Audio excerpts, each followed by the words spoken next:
Hello and welcome to Conscious TV. My name is Renate McNay and my guest today is Daan van Kampenhout. Hello Daan. Daan is here with us from Netherlands where he lives. He is a shamanic practitioner. He is the founder of Systemic Rituals and he has lots of books out. 8 books which are translated in 10 languages, you 10 said, languages, right? Wow, that's impressive. I have one book here with me which I read over the last days, which is called The Tears of the Ancestors, and we will talk about it later. But first of all, I would like to, and he has CDs out. And what is shamanism? What is a shamanic practitioner? Shamanism is I would say it's the art of communicating. That the essence of shamanic work is to communicate between one soul and the other. And the traditional shamanic traditions, the cultures that use shamanism are nomadic cultures in Siberia, in the Arctic region, in North America. And people have learned to communicate with spirits that are in trees, in rocks, in the water, in the river, with the souls of people, in dreams, in trance work, and all of that in order to find information that will help to bring back balance if that's lost, or to improve the quality of life and the communication between different people. So it's you would say it's the art of communicating with nature. It's not so much the art of communicating with nature, Yes. but really communicating between one soul and the other. Right. So the human being has a soul, Yes. but if we say the water also has a soul, or a kind of awareness, a consciousness actually, and the flowers and anything, then the shamanic work can be used to communicate with nature, but also with the souls of the dead, also with people who are missing, for example. For example, one of my teachers, when somebody was missing on the reservation, and or in a tourist area nearby the reservation where he lived, he would be called in and he would start praying and singing, and he would ask the trees and the river and the water, "Have you seen this person walking by?" And they would tell him where that person went and where he could be found. So it's all, but then it's also the ability to listen, to hear to nature. Is that something we can learn, or something which we all have, or we all have this ability? Yeah, that's a good question. And different cultures and different teachers disagree about that. Traditional shamanic cultures say that the shaman, the role of the shaman, should be taken only by 1 or 2 people in a community. Yeah. Because maybe you can compare it with, like in the Western world, modern world, you only need 1 baker, you only need 1 butcher, you only need 1 smith in the village. Yes. If everybody would be a baker, what would be the use? So the idea is that there would be just 1 or 2 shamans in a community doing the work that the shaman would be doing. More Western shamanic practitioners that have come to practice since the last few decades, they found that actually every human being has the capacity for this type of communication, but certainly when you practice a lot you get better, and some people are more talented than others. Maybe you could compare that with playing music. Yeah. Everybody can learn to play some piano or guitar, and some are just good at it. Reading your biography, of what you sent me, I had the feeling that shamanism was finding you, then the opposite. Is that right? That's certainly how did it start? Yeah, that's certainly a more traditional way for it to come. Yes. In my case, the most clear moment that I can point out where the shamanic work started was I had been in India and I was just 18 years old, and I got a lot of parasites and illnesses there, And finally I got malaria. Mm. And actually I got my first malaria attack on the flight back to the Netherlands. And after a few days I was basically nearly dead. I was really close to dying. Yeah. And then... Were you aware of that? Not or anymore. Were you not anymore, because unconscious? malaria gives you very high fever and then very low temperature. Yeah. So you bounce up and down between way too high and way too cold, and you lose your sense of physicality. Yeah. And the pain threshold, at some point it just got numb. You don't feel the pain anymore. So by then I was basically gone already. And luckily my mother came to visit and she said something's really wrong, and she took my temperature. And it was way too high. I was taken with an ambulance to the hospital and just barely survived, actually. And very soon after I had recovered, I started having dreams in which I would change into an animal. And I'd never dreamt that before. And then I would perceive the world as the animal would do. So my senses would be different. I would smell much more. I would see different. I would feel different. I would move different. And beside these dreams, I also started to get visits from one old man in some kind of leather coat with some weird hangers on it. I'd never seen it, at least not seen it consciously. How did you feel about that? Quite normal. I'd always had a very, very active dream life. Yeah. And dreams already were by then a source of guidance for me. Mm-hmm. So that in itself didn't surprise me, just another development in the dreaming. But when this little old guy came in several times and taught me several things and talked with me, and that was interesting. I didn't have such dream guides on a regular basis up till then. And what did he guide you into, or what did he tell you? Do you remember? I remember that he would come in and look at me and start singing for me. Yeah.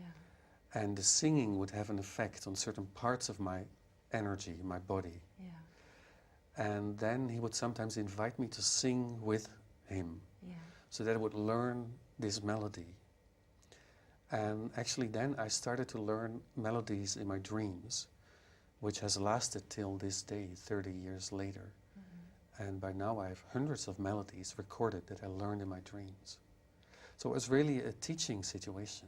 So what does this singing mean? Is this something like we would use? Some people would meditate. I know shamans don't meditate. Mm-hmm. Is this instead of meditation? Where does this song lead you into? Yeah. What does it lead you into? Yeah. Well, actually, so many spiritual traditions use singing as a way to elevate consciousness, to open up the awareness for something larger. Shamanic singing has some specific effects. It can work with energies in the body to readjust them, to open up energetic centers, to move energy. And actually, the idea is that every organ, every part of our body has its own vibration. And sometimes the liver may sound off tune in relation to the rest of the body. And are you able to hear that? When? Sometimes. Okay. Yeah, sometimes. But I have to get myself into a dream state or a trance state. And then the perception changes slightly. And then these things can be heard or seen in color variations. Some people could feel it kinesthetically, that a place would be colder or way too hot. There's different ways in which you can perceive that. Right. But the shamans work a lot with the sound in combination with vision. And also the singing, imagine it like this, that I'm sitting here and I'm sleeping. And my soul is out there in the dream world. A part of me is traveling in the dream world. And I encounter a spirit, an entity, an awareness that has a gift for me, a healing gift. And if this spirit would teach me a little melody that resonates with the energy of this spirit. Let's say it's like a key or a telephone code, actually. Yeah. And if I wake up from the dream, I come back, I wake up, and I sing this melody, then I bring this connection with the spirit world in my physical body, in my physical awareness. And I can contact this healing power.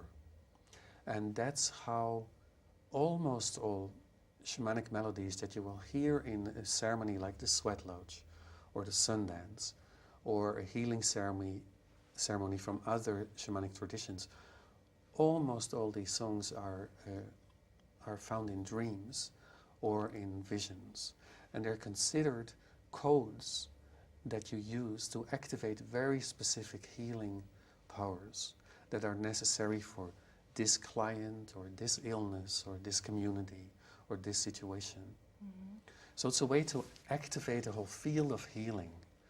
And in that way, the singing does have an effect of opening the awareness. And some songs are actually there to unite people in their awareness, to give them a sense of community and shared experience. But many shamanic songs have, aside that, the function to call in healing powers, to activate them, and to let them know they're wanted and welcome and necessary. So can I ask you to do a very short melody for us? I could do that. Yeah? Just, okay, so I would encourage everybody to close their eyes and maybe we receive some healing. I sing just very briefly with it, just a taste of how it sounds.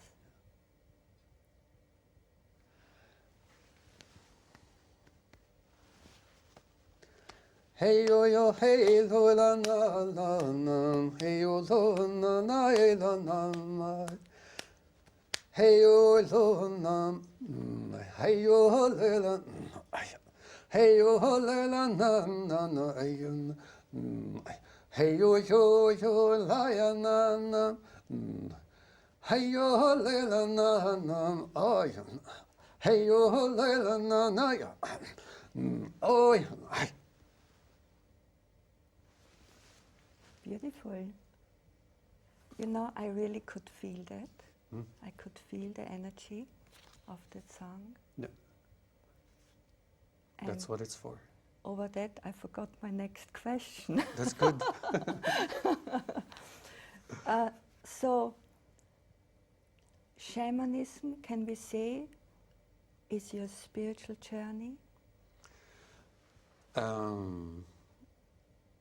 Shamanism is, since that it started all those years ago, it's 30 years ago by now, absolutely the main path of my spiritual development. Yeah.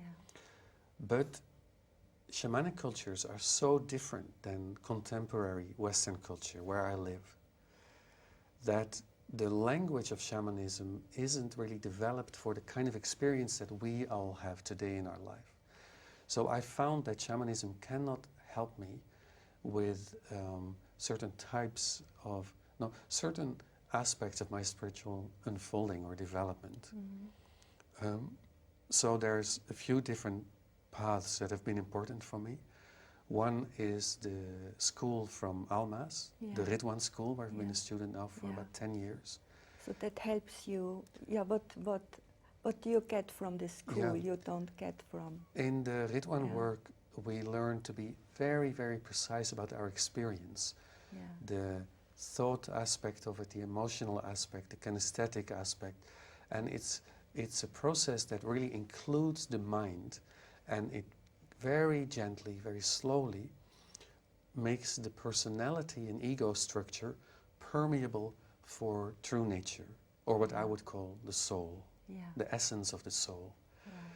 Right. Shamanism hasn't developed a psychological language. You will find shamanic healers which are extremely gifted healers who can take away diseases or help people restore after accidents in really amazing ways. But in other aspects, they will be like a spoiled child or brutal. Yeah. And because there's not the integration of spiritual power. Because in the traditional shamanic context, the culture would keep them in check. Yeah. And so this psychological level is on some level missing in shamanism, I found, in classical shamanism. And isn't that incredibly important when we work with people? If our stuff comes in between, we can never see. I mean, do we not only perceive our own stuff in the other then? Yeah, of course.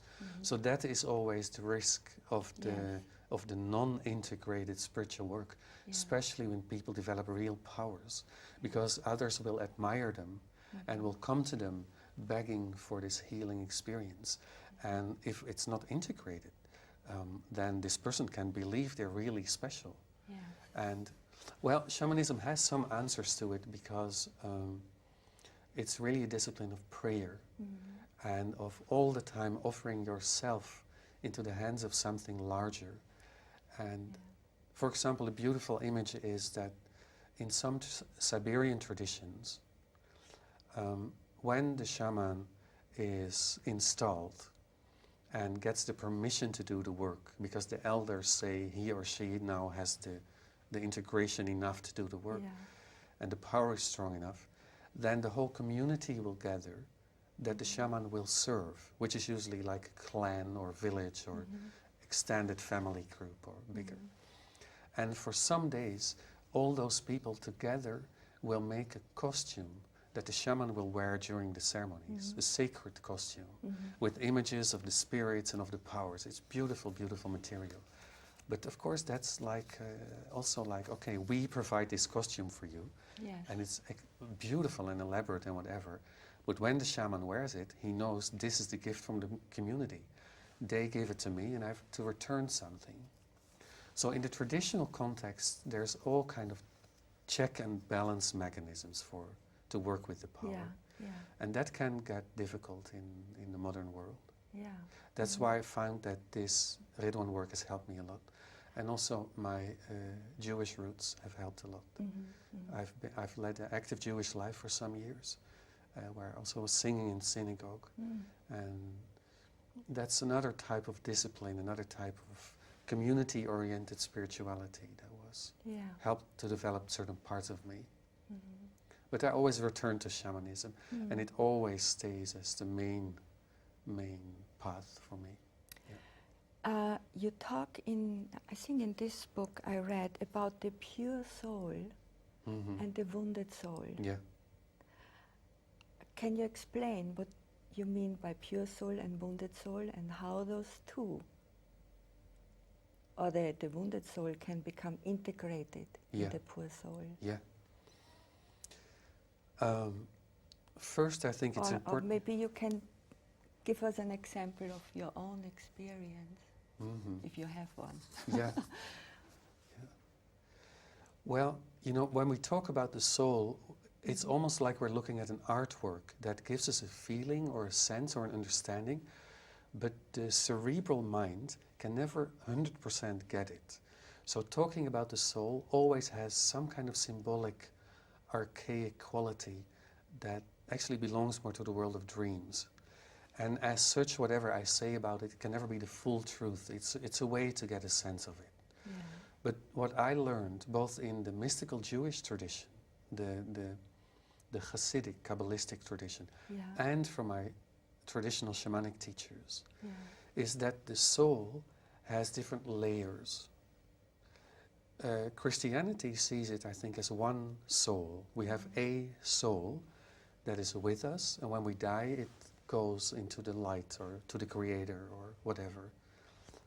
So you would not say, I am soul? Yes, I would say that, because the soul is layered from very, very high vibrations to more dense vibrations, more dense. And in the end, our physical body is the most dense. But in a way, you can say we have several bodies, or we can say we have several souls. And then it's like a sliding scale. We have the physicality and the pure, untouchable soul at the two ends of the two poles. And all kind of stages in between. But in a way, this is soul. Soul in the form of matter. So I guess everything is soul. That's exactly what shamanism says. Yeah. Everything we see and experience in this world is an embodiment of soul and is permeated by the soul. Yeah. And illnesses and imbalances come when our lifestyle or disease or accident makes us hard and dense, and the physical structure cannot be permeated by the soul, so it cannot do its work anymore. You know, I like the expression Hamid. I mean, I'm in the same school as you, in the Ridwan school, and Hamid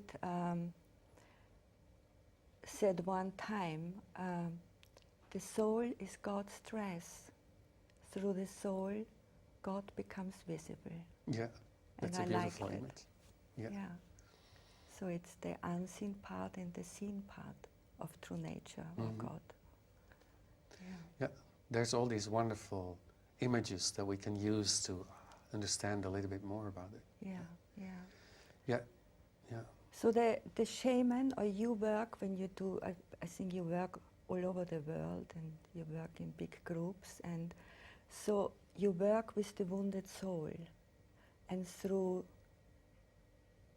this work on the wounded soul, it becomes more and more integrated into the universal soul, or into true nature. Well, let's say the soul can be wounded in a variety of ways. Yeah. One of the ways that you can speak of a wound of the soul is that parts of our soul can actually split off and go somewhere else. And that is a very shamanic concept. Yes. Maybe a modern psychologist would speak about dissociation. Yeah. Like we do not feel a part of ourselves anymore. We compartmentalize. Through traumas. Or split off through trauma. In shamanism, they say the soul literally goes away from us through boredom, or through suffering, or illness, or a sudden accident, or trauma.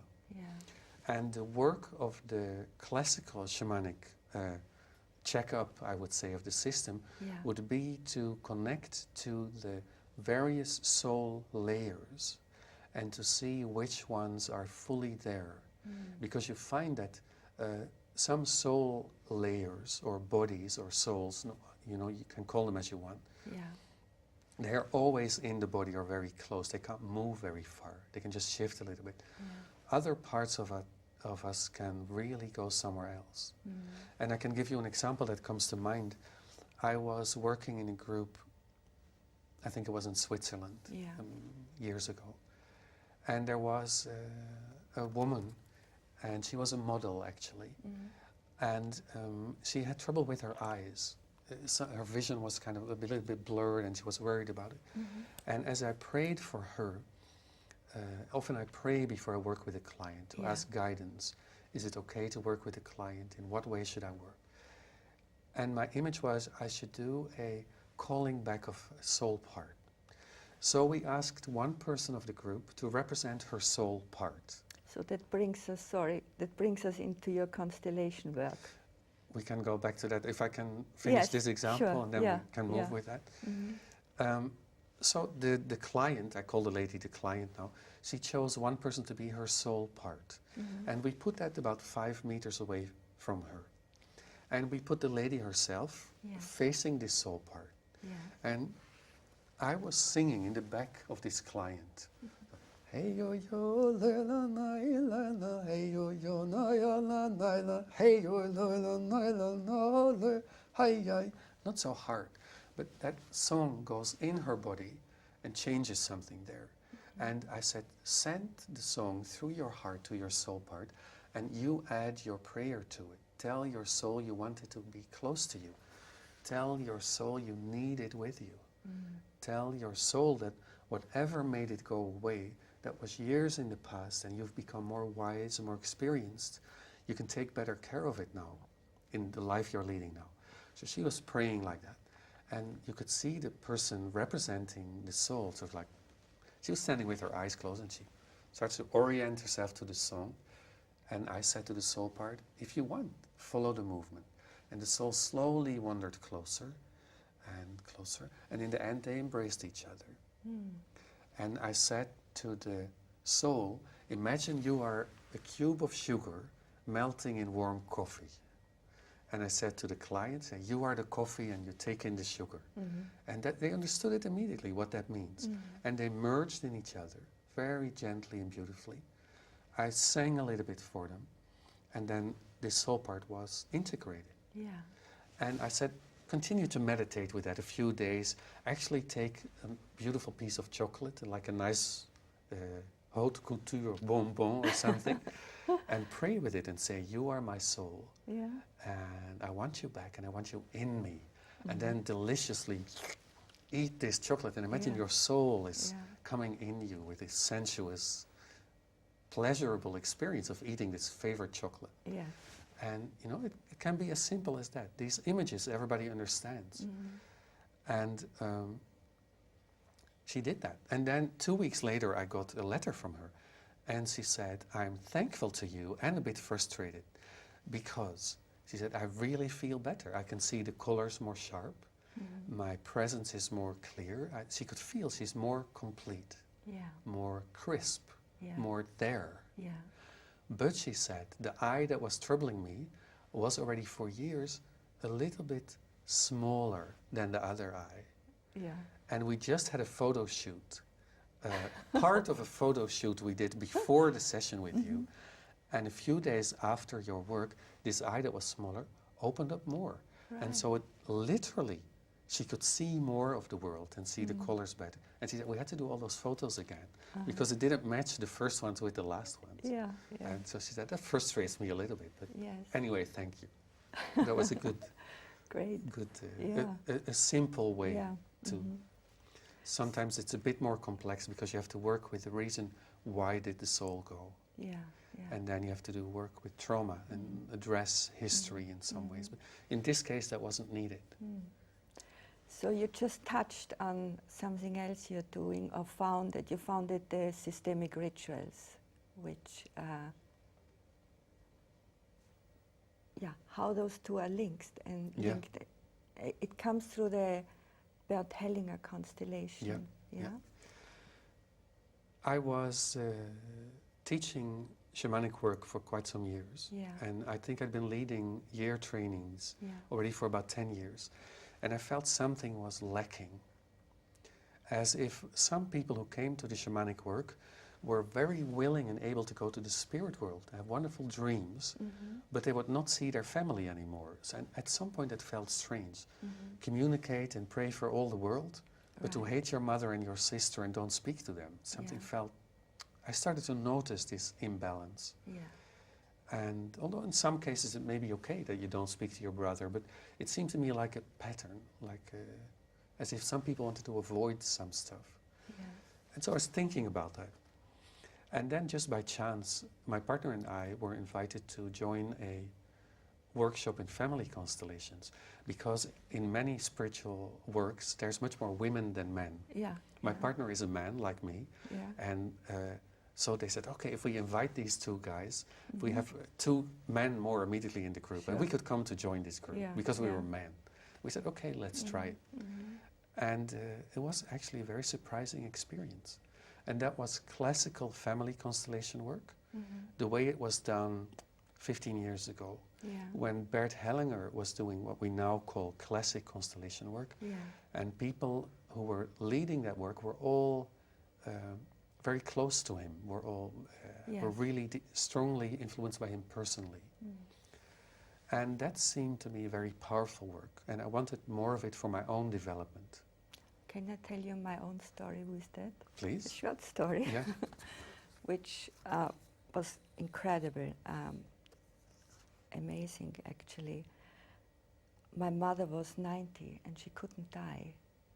She was given up by doctors 20 years ago. Her body was deteriorating and she just could not die.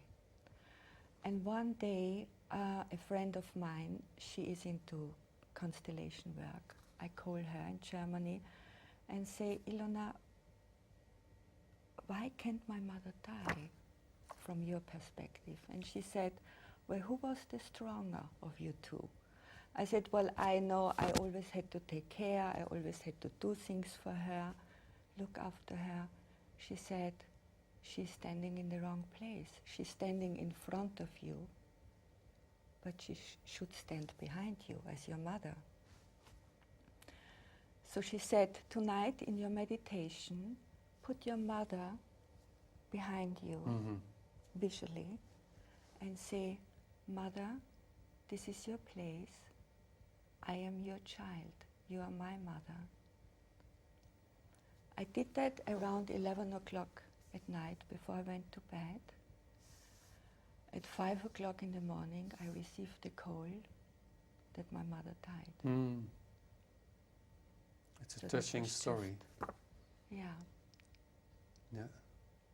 It's a beautiful example of the power that was there in this phase of the constellation work, where there was a very clear understanding about what Bert Hellinger called the orders of love, about seniority in relationships, who stands in which position, so that everybody can relax and feel really, this is where I belong, where I should be. Yes.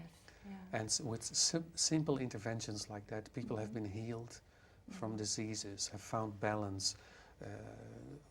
Amazing work was possible. When the problem was indeed systemic, then a systemic solution could be offered, and powerful things like that could happen, certainly. So is there a link between shamanism and the constellation work? That was my question immediately, because I could see that in constellations they work with place a lot. Yeah. This is the right place, this is the wrong place. So the theme of displacement and restoring order through the right placement is a shamanic concept, or is a concept used in shamanic healing too. Right. The displacement of energy. Part of me can be in you.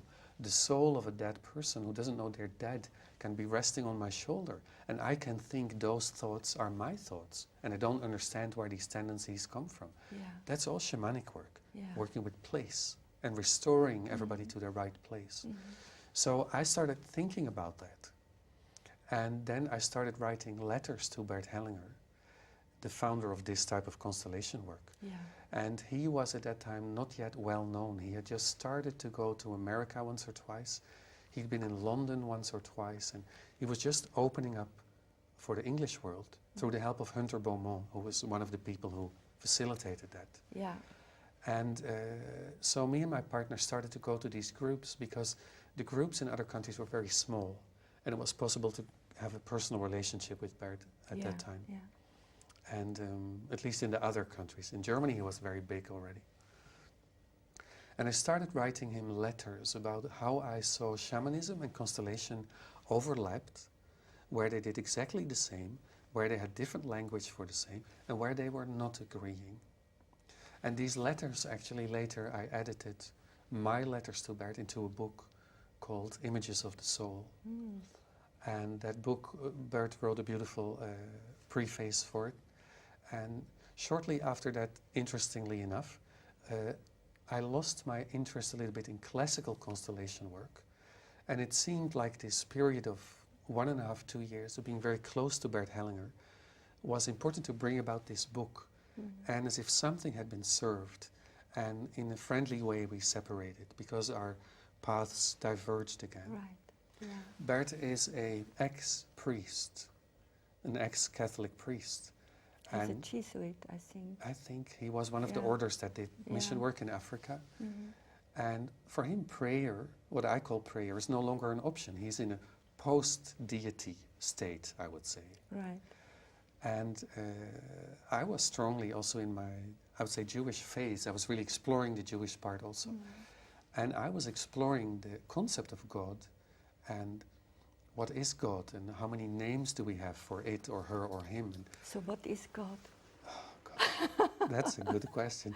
So many books have been written about that. I know, but what's your experience? Yeah. Sometimes I pray, I say, life giver. That's one of my names for God. Or I say, mystery that created this all. Or I say, unfolding creation. So I play around with names for this mystery.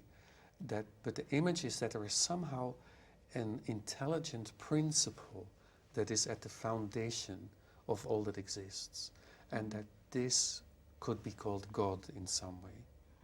The Jewish tradition has very good solutions, because just like people say that the Inuit have 40 words for snow, well, in Holland we could have 80 words for rain, or in London because we have so much rain. Yeah. But in the Jewish tradition is many, many different names for God. And according to your need and your level of understanding and the purpose of the prayer, you change the name. Yeah. And one of the names for God is no end, Ein Sof. And another name is Adonai, my Lord. That's a much more directive energy. Yeah. But the Ein Sof is an endless unfolding that we can never comprehend. No, but we can experience it. We are part of it. Yeah. And do you, with your singing and drumming, do you sometimes fall into this mystery? Absolutely. Yeah. Absolutely. I think that is the blessing of being a long time in a spiritual path. And I've been practicing shamanic work and singing and dreaming and trance work for about 30 years now. I'm now 48. And that starts to pay off. That starts to pay off. Where with the singing, there's various types of singing. What I did just earlier is one specific type of shamanic singing that has a specific purpose to create an experience or to open up something. But there are ways of singing that are like spirals, and you repeat and you repeat. And in the beginning it gives you your own emotion, you feel touched or you get a memory or an image. And as the song repeats and repeats and repeats, these layers of the personality that get activated dissipate. And you go into deeper layers and deeper layers. And some of these songs, and that's really a gift of the mystical Jewish tradition and in shamanic work, they sing in the dark. And there is the leader of the ceremony, or the Hasidic Rebbe, the mystical rabbi, who sings and sings for hours and hours, just one song, and is becoming a doorway for the light. And the spiraling purifies you because you go through boredom with the song, and suddenly a door opens and you go through and you're in a bigger space. And the layers of the personality is like veils. You pass through these curtains slowly. And the rabbi or the shaman is in front of you, leading the way. And that's a very, very powerful experience. And you can do that yourself too when you've been trained and when you had teachers like that. And when you have the training, you cannot start with that immediately. Yeah. But anybody can already be taken by such a leader into spaces that are right. And I guess the challenge is to bring this place back into this world. Oh, that is forgotten by many people. It is easy to go to a ceremony and sit 3 hours in darkness, or from sunset till sundown, and pray with 20 people who all have the same intention, with the ceremonial leader you trust already for 15 years. Then it's easy to open up.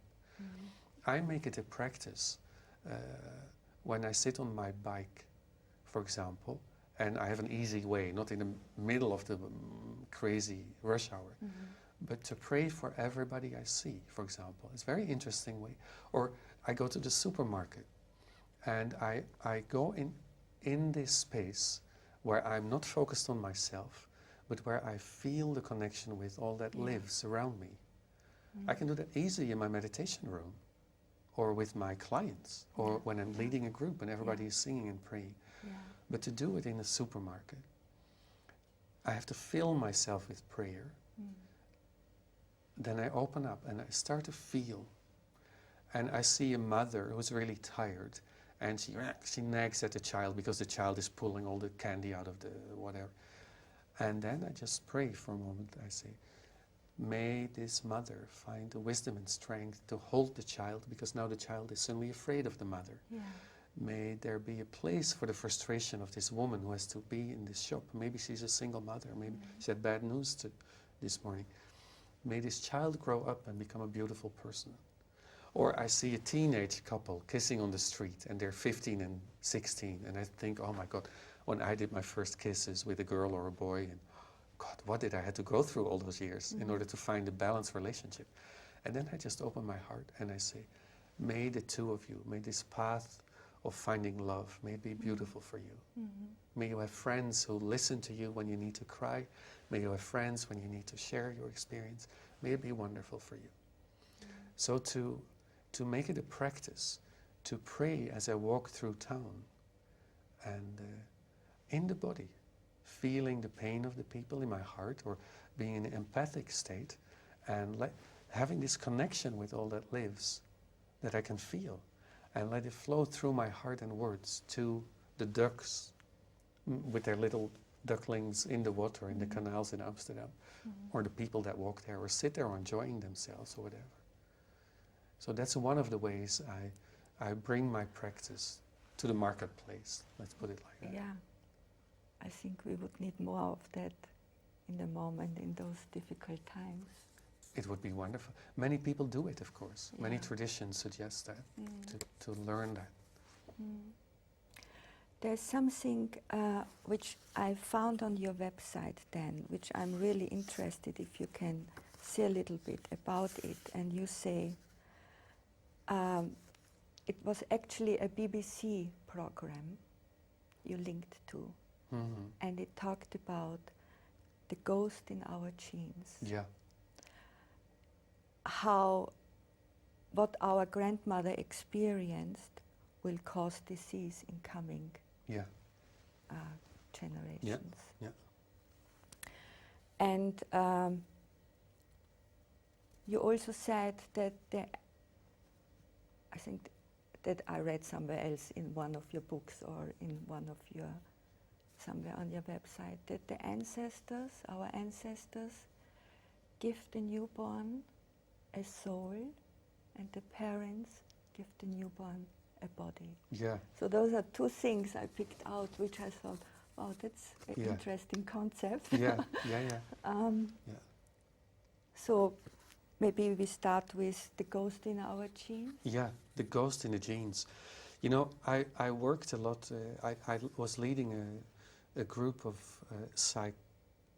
psychiatrists and psychoanalysts and medical doctors in Paris. I had a small group, about 20 people. Yeah. And for 4 years we did a training with them. I went to Paris and I did training with them because they wanted to learn more about this. And one of the well-known psychoanalysts in France called Didier Dumas, he talked about ghosts in people's minds.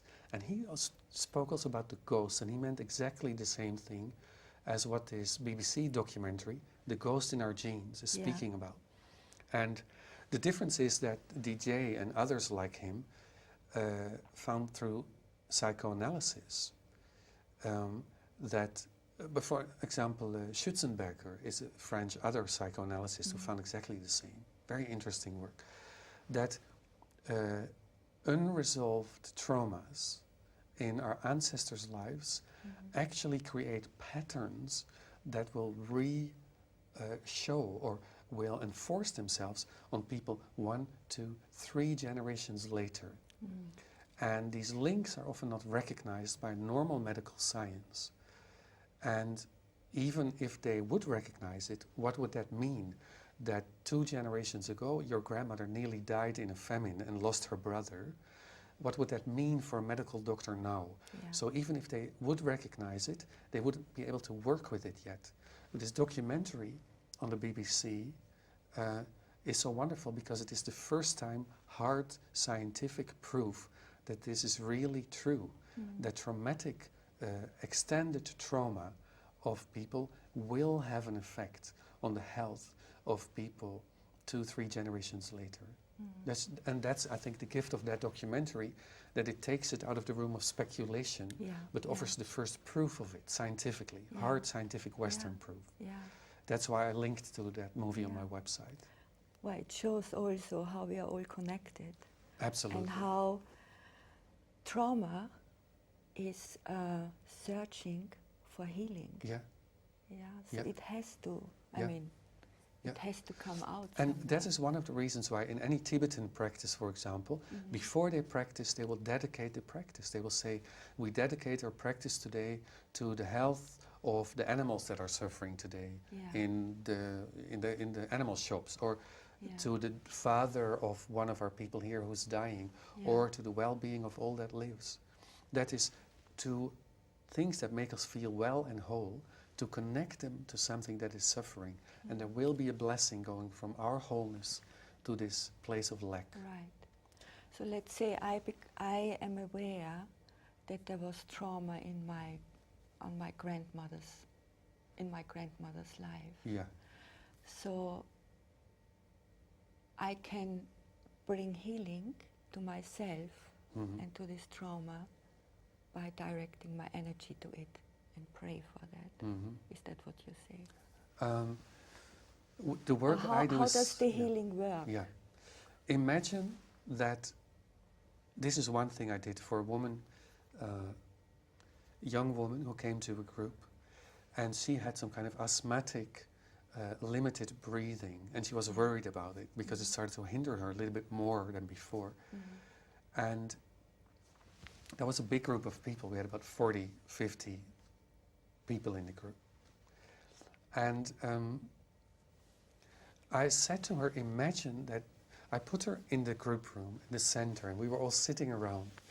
And I said, pray that whatever influence from the ancestor field that is having a negative effect on your health, that we need to know about and that we can handle today, that we are able to deal with, will make itself known in your soul.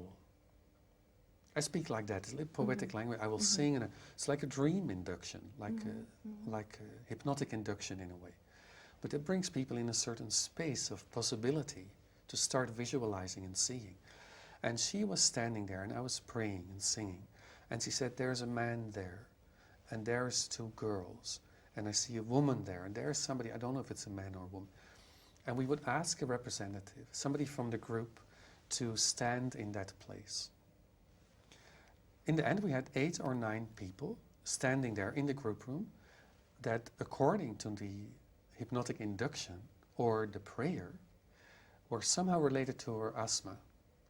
And then the only thing we did was I said to the group, and they'd been trained to do that by then, I said, you are all healers now. That doesn't mean you have to be anything else than what you are, but how you are, what you are, is a healer. So whenever somebody who stands in the ritual calls you, go there and trust that you are enough. And your presence is only what's needed. You don't need to do anything unless to be there with them and to connect. And then I said to the people in the constellation, the 9 people, whenever you feel a symptom that's not comfortable, call a healer out of the circle. If your heart hurts, say, put your hand on my heart and just pray for the pain in my heart. If you have weak knees, ask 2 people to hold your knees and add their strength, make your knees strong. So there were these 9 people, and symptoms started to develop. 1 or 2 were wailing after some time, crying, deep, deep grief. 1 or 2 felt they were burning, like children burning in a house, and they were in pain and panicking. And we asked the healer for them, and then the intervention was, take me out of the place of pain to a place of rest. That's what we did. And the client was standing there, and her breathing deepened as we worked. And it slowed down, and it deepened. And in the end, her breathing was unimaginable. She breathed so slow and so deep, and you could see her chest very, very gently, powerfully expand and expand and expand and expand. And then it would go very gracefully back. And she breathed and breathed, and she took in the air, and she just stood there. And I said, you just pray for the people there, pray for yourself, just go with the melody, with the prayer. And she just freed up her breathing. But it happened as the symptoms released in the ancestor field, her breathing released. Yeah. It was very literal. And that is the kind of thing that I've been developing on shamanic principles, working with the souls of the dead, the understanding that the ancestors do influence us. That is in shamanism, and that is in systemic work. But systemic work is bound by certain rules. Traditional shamanic work is bound by the traditional concept. And when you take the best of both worlds, and I've been experimenting for years how to do that very precisely. And out of the two, it's like a fertilization. There's a mother, shamanism, fertilized by systemic work, and a child comes out, and that's systemic ritual. And you can see the mother in the child, and you can recognize the father in the child, but it has its own life, its own qualities. And systemic world, systemic ritual uses the representation from constellation work. It uses some of the orders of love, but not all of them, because I simply don't agree with them through my own experience. And shamanism has different orders of love. It's different, based on different paradigms. And I take the singing and praying from shamanism, the concepts of the soul from shamanic work, the Western way of speaking, so beautifully developed also by Bert Hellinger, the use of the sentences, which also comes from script analysis, actually, transactional analysis. They used also sentences to release contracts. Like what you said with your mother. Mother, you stand behind me, I stand in front of you. You are my mother, I am your child. That's the release of a script. And Hellinger took that from script analysis and developed it further in a beautiful way. So these elements combined, trance work, conscious use of trance through singing, calling in spirits, healing powers, working with dream images, the ritualized movement from place to place, the displaced energies are returned to where they need to be. And that's a wonderful weaving of material. You know, that's something also fascinating. I did a week with Ian, with Hunter, on family constellation, when he was a few years ago giving a workshop in London. And the fascinating thing is my experience. I was chosen to be somebody's grandmother or mother or sister several times. And you enter the field, you go into this circle, and you become this person. It's amazing, huh? It's amazing. And you start feeling the pain, you start crying, you start releasing. We are not as separated as we think we are. Of course.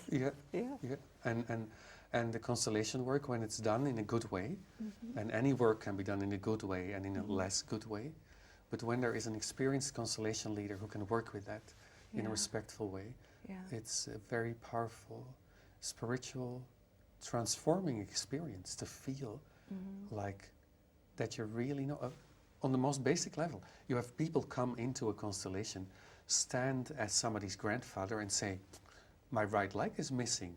I simply don't feel I have a right leg. And then the client will say, yes, my grandfather lost his leg in the war.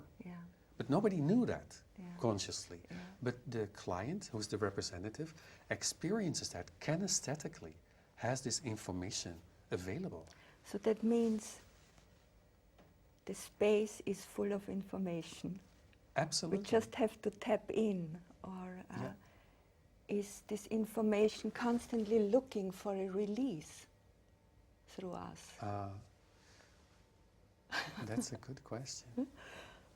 Well, I'm sorry, Dan, but we have to finish. I would say that sometimes this unresolved, when there is pressure around it, it will find, then it's still moving, it's finding balance.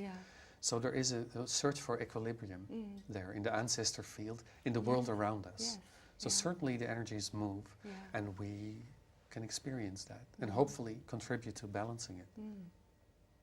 Well, it was certainly fascinating talking to you, Dan. It was nice.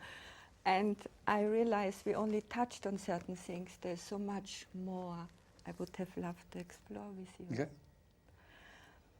So I just show your book again, The Tears of the Ancestor, which is a very wonderful book in many ways, fascinating.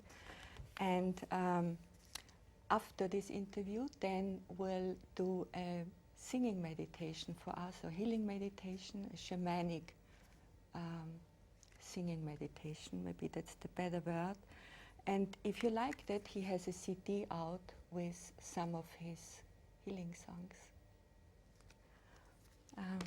Well, thank you for being with us, coming all the way from Amsterdam. Thank you for the invitation. It's been a pleasure to be here. And thank you for watching Conscious TV. Bye-bye.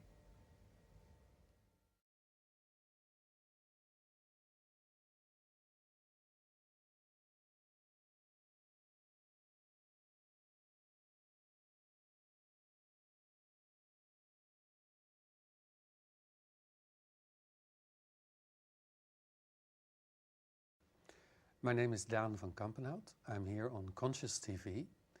I'd like to sing a short song for you. It's a song that I learned while I was teaching a group. I was leading a workshop. We were doing a ritual about life and death, and one of the ladies in the group had a very intense experience where she felt really at the edge of death, and she actually had a terminal disease. And it became very intense for her. And I prayed for guidance for her. I said, what will be able to reconnect this woman in this moment of crisis to life, simply to the gift of life? And as I prayed, I felt this presence standing next to me, singing this melody. And I sang it with this spirit, with this presence. And it soothed the energies, and the lady calmed down. And I always remember that melody, and I sing it often. And for me, it's a connection to basically the gift of life.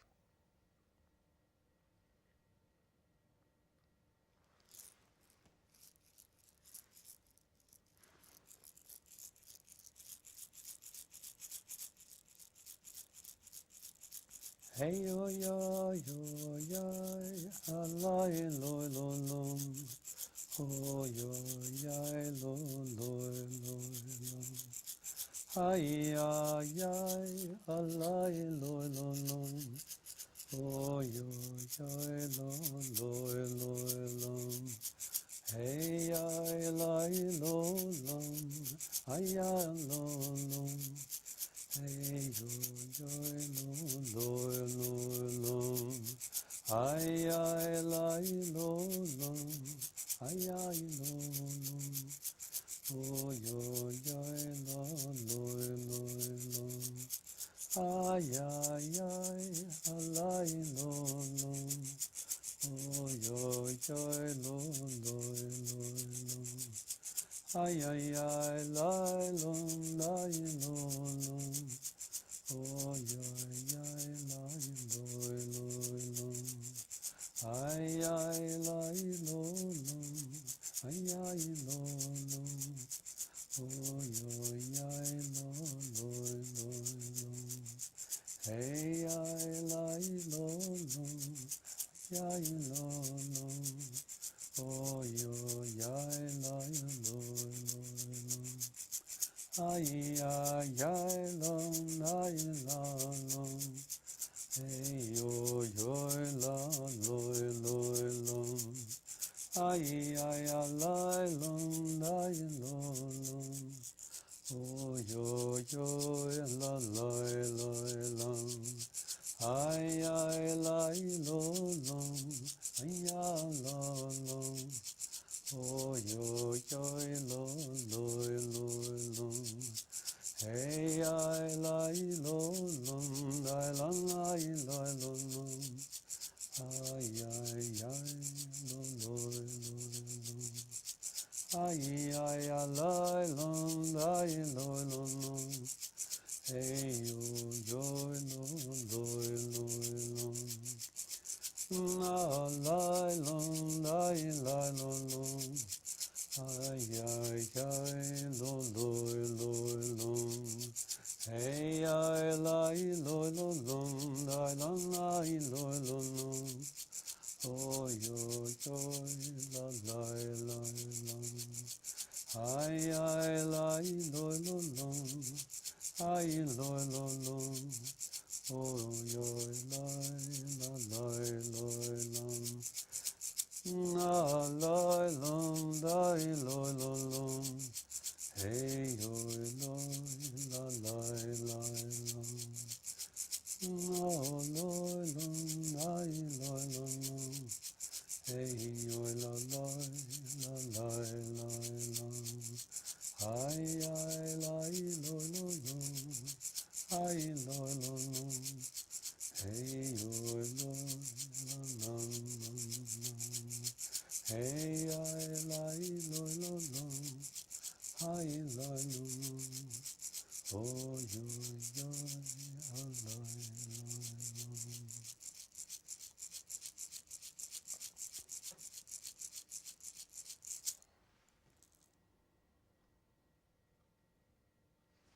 Thank you.